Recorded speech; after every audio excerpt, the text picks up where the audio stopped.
నా చిన్న చిన్న ఆశలన్నీ ఎరిగితివి, కోరికలన్నీ తీర్చితివి. మూర్ఖుడని నీ విరిగిన కౌగిలిలో బంధించితివి. ఆశలన్నీ ఎరిగితివి, కోరికలన్నీ తీర్చితివి. మూడుడై నేనుండగా ఎత్తుకుని నడిపించితివి.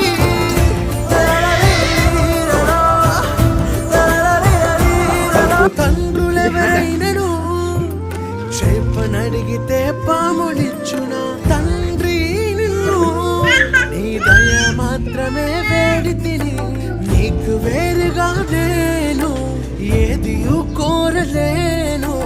ఆశలే నా మోసై తాకని జనుల మనస్సును, తప్పుగా అడగను నీ చిత్తమే కోరెద